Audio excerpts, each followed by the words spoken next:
তো কলকাতা থেকে চন্দননগর রওনা দেওয়ার সময় রাস্তার প্রথম প্যান্ডেল, যে প্যান্ডেলটার নাম আমরা টোটালি জানি না, এটা রাস্তায় পড়েছিল প্রথম। তো গাড়ি থেকে যতটা ক্লিপ নেওয়া যায় ততটাই নিয়েছি।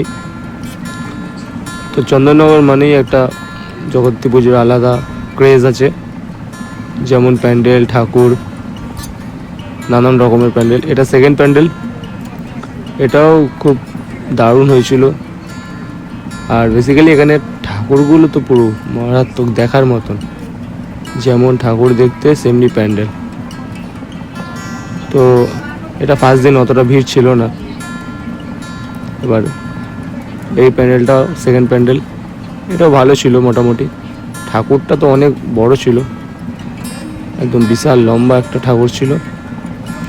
ঠাকুরের মুখটা দেখলে একদম পুরো মন ভরে যায় এরকম ব্যাপার। আর প্যান্ডেলটাও ভালো সারি ছিল চারিদিক ধরে। তো এটা সেকেন্ড প্যান্ডেল দেখে একটুখানি এখানে ক্লিপগুলো নিচ্ছিলাম হালকা করে। তারপরে নেক্সট প্যান্ডেলটা আসবে এখানে। এখানে যে নেক্সট প্যান্ডেলটা আসবে এটা কিন্তু কোনো প্যান্ডেল না, এটা জাস্ট একটা মন্দির। মন্দিরটাকে এমন লাইটিং করেছে যে লাইটিং দেখেই সব ভাববে যে একটা প্যান্ডেল, কিন্তু এটা প্যান্ডেল না, এটা জাস্ট একটা লাইটিং। এখানে চন্দননগর মানে এখানে একটা লাইটিংয়েই ফেমাস, আর তেমন কিছু না, মানে ঠাকুর আর লাইটিংয়েই ফেমাস। লাইটিং এমন করবে কি মানুষের দেখে মন ভরে যাবে। এই প্যান্ডেলটা বলছি, এটা চতুর্থ প্যান্ডেল আছে। এটা হচ্ছে হীরের ঠাকুর, যত গয়নাগাটি পাওনা আছে পুরো হীরের। এটা মোটামুটি ভিড় হয়েছিল, কিন্তু একটা জিনিস দেখলাম এখানে, হীরের ঠাকুরের কাছে কিন্তু বেশি গার্ড দেখলাম না। যেমন কি সিকিউরিটি গার্ড, যেমন কি আমাদের কলকাতায় কোনো হীরের ঠাকুর, সোনার ঠাকুর হলে কত সিকিউরিটি গার্ড, পুলিশ, হ্যানা ত্যানা কত কিছু থাকে, এখানে কিন্তু অত কিছু দেখলাম না। আর প্যান্ডেলটা মোটামুটি আদিবাসী টাইপের কিছু একটা করেছিল থিম। প্যান্ডেলটা ঠিক ছিল, আর অত ভিড় ছিল না, খালি খালি মধ্যেই যাচ্ছিলাম, দেখেই বুঝতে পারছো তোমরা। তো এখানে কিছু ক্লিপ নিচ্ছিলাম আস্তে আস্তে যেতে যেতে। ভিড় ছিল মোটামুটি, হালকা হালকা পাতলা ভিড় ছিল। এখানে যাচ্ছিলাম আস্তে আস্তে। তো যেতে যেতে একটুখানি সব লোকজন, আমাদের পিছনে যত দেখছো সব আমাদের ফ্যামিলি ছিল, আশেপাশে সব আমাদের ফ্যামিলি নিয়ে এসছো। এবার ঠাকুরের কাছে আস্তে আস্তে এসছি। তো আর কি, এই এই যে পুরো লুকটা আদিবাসীতে, পুরো আদিবাসীদের লুক একটা ভালোই করেছে মোটামুটি। এখানে ঠাকুরটা সব থেকে বেস্ট, কারণ কি হীরের ঠাকুর, সরি হীরের ঠাকুর না, মানে গয়নাটা হীরের, পুরো হীরের পুরো গয়না পরানো একদম ঠাকুরের শরীরে। তো এখানে ভাবছি যে কখন ঠাকুরটার দিকে ক্যামেরাটা ঘোরাবো, কারণ একটুখানি ভিড় হয়ে গেছিলো হঠাৎ করে। ঠাকুরের সামনে দিয়ে কেউ সরতেই চাইছিল না, সবাই এত ক্লিপ নিচ্ছিল যে ঠাকুরের সামনে দিয়ে কেউ সরতেই চাইছিল না।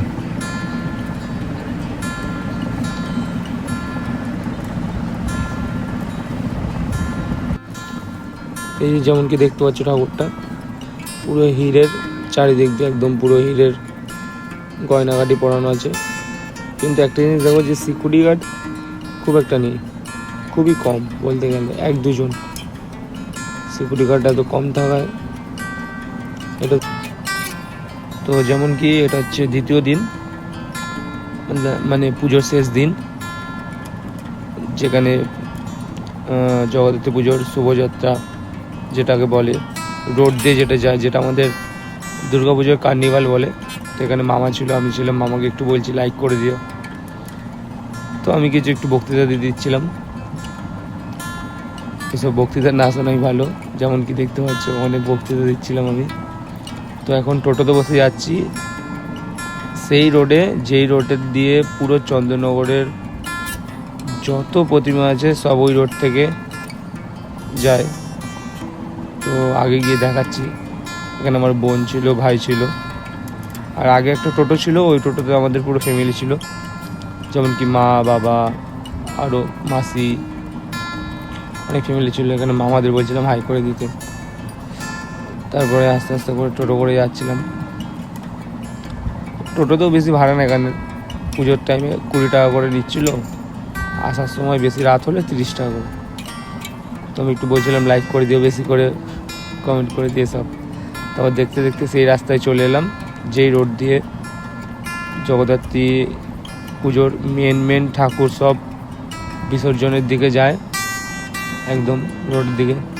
তো এখানে বাবার সঙ্গে হাঁটছিলাম, বাবাকে বললাম একটু হাই করে দাও, বাবা হাই করে দিল, পিছন থেকে মা হাই করে দিল। বললাম না পুরো অল ফ্যামিলি ছিলাম। তো রোড থেকে যেতে যেতে একটু বক্তৃতা দিচ্ছিলাম, আবার বক্তৃতা দিতে যাচ্ছিলাম, পাশ থেকে অনেক লোকও দেখছিল আমাকে। দেখানো যেতে যেতে একটা ছোট প্যান্ডেল দেখলাম এখানে, এটা খুব মোটামুটি ভালো করেছিল, যেটা ছোট টাইপের পুজো হয় নিজেরা, এটা খুব ভালোই করেছিল। ঠাকুরটাকে যাই হোক, ঠাকুরটা বড় ছিল, বাইরে থেকে মুখ দেখা যাচ্ছিল না। এখানে প্যান্ডেল ছোট হলে কী হবে, ঠাকুর বড় হয়। তো এখানে পাশ থেকে বোন হাত বাড়িয়েছিল আমাকে চুল টানার জন্য, একটু ইয়ার্কি করছিল। তো আমি আর বললাম বেশি করে লাইক করে দিও সবাই। তো দেখতে দেখতে সেই লাইটিংয়ের এরিয়ায় চলে এলাম, যেখান থেকে সব ঠাকুরের লাইটিং আর ঠাকুরগুলো এখান থেকে পাস হয়। তো ভিড় খুবই ছিল, মানে ভিড়ের যে ক্রেজটা খুব ছিল, দাঁড়ানো যাচ্ছিল না। এমনকি আমি যে সাদা শার্টটা পরে গেছিলাম, এই সাদা শার্টটা আমার পুরো কালো হয়ে গেছিলো গায়ে লেগে। তো এখানে যা লাইটিং করে, যা দেখলাম লাইটিংগুলো তোমাদের দেখাচ্ছি, যা লাইটিং করে এখানে, লাইটিংগুলো দেখার মতো লাইটিং করে।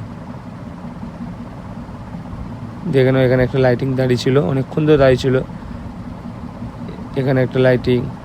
আর এই পুরো লাইটিং থেকে শুরু করে যত কিছু আছে, এগুলো সব পুরো লাইভ হচ্ছিল। কোনো একটা লাইভের চ্যানেলে, এখানকার চন্দননগর একটা কোনো লাইভের চ্যানেলে দেখাচ্ছিল ওটা। তো এখান থেকে যেতে যেতে সবাইকে বলছিলাম যে একটু লাইক করে দিও সবাই আমার ভিডিওতে। অর্ধেক সময় আমি এই কথাটাই বলি, বেশিরভাগ সময়, কারণ এটাই মেন ইম্পর্টেন্ট, লাইক করে দেওয়াটা। তো বেশি কথা না বাড়ি আস্তে আস্তে করে এগাচ্ছিলাম, কারণ ভিড় প্রচুর ছিল, প্রচুর পরিমাণে ভিড় ছিল। আস্তে আস্তে করে আসছিলো লাইটিংয়ের গাড়িও আসতে পারছিল না, কারণ যেই রোড দিয়ে লাইটিং আসবে ওই রোড দিয়েই মানুষ হেঁটে হেঁটে যাবে। এখানে ডিজে বলো, লাইটিং বলো, সব একসঙ্গে। দেখেন এই লাইটিংটা, রাধাকৃষ্ণ লাইটিং এটা। তো এখানে একটা এই প্রতিমাটা দেখে নাও, কত বড় একটা প্রতিমা। ভিড় অনেক ছিল যাই বলো। তো আমরা কী করেছিলাম, সাইডে এক জায়গায় দাঁড়িয়ে গেছিলাম, এক জায়গায় দাঁড়িয়েই মানে সব এক রোড থেকে আমাদের দিকেই শেষ পর্যন্ত আসছিলো। তো আমরা দূরে যাইনি, পুরো একদম লাস্টের দিকে দাঁড়িয়েছিলাম। সব প্রতিমা এক এক করে আসছিলো, লাইটিং আসছিলো। ওই লাইটিং দেখতে দেখতেই পুরো একদম আমাদের 12:30, 1টা, অবশ্য ওটা ভোর অবধি হয়, আমরা অতক্ষণ দাঁড়াতে পারবো না বলে 1 ঘন্টার মধ্যে যতটুকু দেখা যায়। এইটা হচ্ছে রথ টাইপের কিছু লাইটিং আছে, 3খানা রথ আসবে পরপর, লাইটিংয়ের রথ শুধু। তো এখানে পুরো অল ফ্যামিলি নিয়ে পুরো সাইড হয়ে দাঁড়িয়েছিলাম, যে বেশি হাঁটার দরকার নেই, লাইটিং সব এই দিক থেকেই যাবে, এখানে দাঁড়িয়ে দাঁড়িয়ে দেখে নিই, বেশি শরীরকে কষ্ট দিয়ে লাভ নেই। তো যেমন কি দেখতে পাচ্ছ সব ভিড় আছে, ভিড়ের কেস বলছি, ভিড় যা ছিল সেই লেভেলের ভিড় ছিল, কারণ সবাই বেশিরভাগ জন এটাই দেখতে আসে। এই যেটা বলছিলাম 3খানা রথ, একটা চলে গেল আর 2টো পিছনে আসছে। এই যেমন কি দেখতে পাচ্ছ, এই এক্ষুনি আমার পাশ থেকে একটা ঠাকুর গেল, এই ঠাকুরটা হচ্ছে আমাদের লাস্ট। দেখে না ঠাকুরের মুখটা কত সুন্দর, হাইটটা তো একদম 5 তলার উপরে হাইট আছে। এই ঠাকুরটা দেখেই আমরা বাড়ি যাব, এটা আমাদের লাস্ট ছিল, লাস্ট ঠাকুর দেখা। তো দেখলাম বেশ ভালোই লাগলো এবছর। চলো গাইস বাড়ি যাওয়া যাক।